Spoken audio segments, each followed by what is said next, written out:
ఈరోజు నేను ఎవ్రీడే నేను పూజ చేసేటప్పుడు 2 నిమిషాలు ఆలోచిస్తా. అమరావతి ప్రజా రాజధాని, నేను అమరావతి ప్రజా రాజధానిగా పెట్టిన రోజున మీరు ఒక్కసారి ఆలోచిస్తే దేశంలో ఉండే, రాష్ట్రంలో ఉండే అన్ని గ్రామాల్లో పవిత్రమైన మట్టిని, ఆ గ్రామంలో ఎక్కడుంటే అక్కడ పవిత్రమైన జలాలను తీసుకుని అక్కడుండి పవిత్ర ఆలయాలు, అది చర్చ్ కావచ్చు, మసీదు కావచ్చు, ఇంకొక దేవాలయం కావచ్చు, ఏదైనా కానీ అక్కడ పూజలు చేసి అవన్నీ ఇక్కడ తీసుకొచ్చాం. దేశంలో, ప్రపంచంలో ఉండే పవిత్ర దేవాలయాలని తీసుకొచ్చాం. నేనే హెలికాప్టర్లో కూడా తిరిగి మొత్తం ఏరియా అంతా ప్రక్షాళన చేశాం, అన్నీ ఇచ్చేసాం. ఆ మహిమ ఊరికే పోదు. అందరూ దేవుళ్ళ యొక్క ఆశీర్వాదాలు మన మీద ఉన్నాయి, ఈ యొక్క అమరావతి పైన ఉన్నాయి. రెండవది, అమరావతి దేవతల రాజధాని కూడా. ఇక్కడ ప్రజా రాజధాని, మన పురాణాల్లో మనం చదువుకున్నది అమరావతి రాజధాని, దేవతల రాజధాని. దేవేంద్రుడు అక్కడ రాజు. అదే మరి దేవతల రాజధాని అమరావతి అన్నప్పుడు అమరావతిలో ఇబ్బందులు ఉండవు. ఎక్కడ? స్వర్గంలో. నాకు అదొక స్ఫూర్తి. నేను ఎవ్రీడే దలుచుకున్నప్పుడు ఒకటే దలుచుకుంటాను, వెంకటేశ్వర స్వామి కూడా కలియుగ దేవుడు పుట్టిన స్థలం, నెలచిన ప్రదేశం ఆంధ్రప్రదేశ్ రాష్ట్రం. ఈ విషయం కూడా మీరు గుర్తుపెట్టుకోవాలి. అందుకే మొట్టమొదటిసారిగా అమరావతిలో వెంకటేశ్వర స్వామి దేవాలయాన్ని కూడా నిర్మాణానికి చేపట్టి, తిరుపతి తర్వాత అంత పెద్ద ప్రాముఖ్యత ఉన్న దేవాలయం అమరావతిలో ఉండాలనేది నా ప్రగాఢమైన ఆకాంక్ష. మిగిలిన దేవాలయాలు, చర్చిలు కానీ, మసీదులు కానీ అవన్నీ వస్తాయి.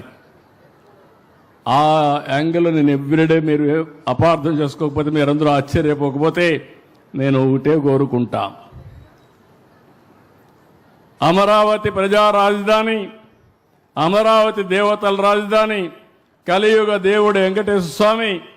నేను ప్రతిరోజు వర్చువల్గా ఆయన దగ్గరికి వెళ్తాను, ప్రార్థన చేస్తాను. ప్రార్థన చేసి ఏం చేస్తానంటే, నాకు శక్తినివ్వండి, మంచి ఆలోచననివ్వండి, అమరావతి రాజధాని ప్రపంచంలో నెంబర్ 1 రాజధానిగా తయారు చేయడానికి ఆశీర్వదించమని కోరుకుని అక్కడి నుంచి ఇంకెదురు తిరగను. నేను వెనక్కి ముందుకు చూడను. ఒక అమరావతి కాదు, రాష్ట్రం మొత్తం అభివృద్ధి కావాలి.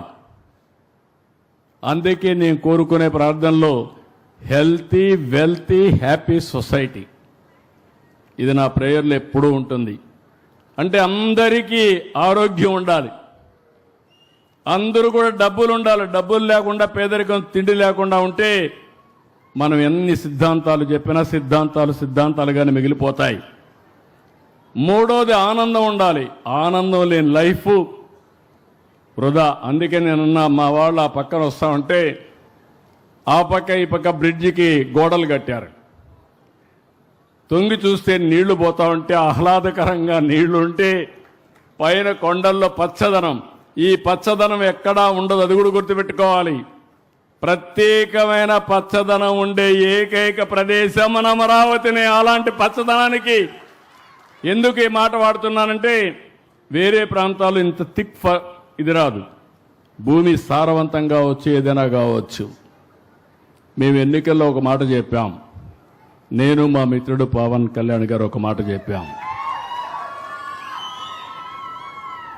ఈ రాష్ట్రాన్ని విధ్వంసం చేశారు. ఎన్నికల ముందు పవన్ కళ్యాణ్ గారు కూడా రాజధానికి వస్తే, మీ సమస్యలు తెలుసుకోవాలని వస్తే, ముళ్ళ కంపలు వేస్తే ముళ్ళ కంపలు కూడా దోసుకొని మీ దగ్గరకు వచ్చిన నాయకుడు పవన్ కళ్యాణ్ గారు. ఈ విధంగా అనేక మంది మనం అందరం కూడా సఫర్ అయ్యాం. ఒకసారి నేను మా మిస్సెస్ వస్తే మా మిస్సెస్ చూసిన తర్వాత చేతిలో ఉండే గాజులు తీసేసి అమరావతికి డొనేట్ చేసే పరిస్థితికి వచ్చారు. ఇలాంటి వాళ్ళు చాలామంది ఒక నిస్వార్థంగా స్ఫూర్తినిచ్చారు.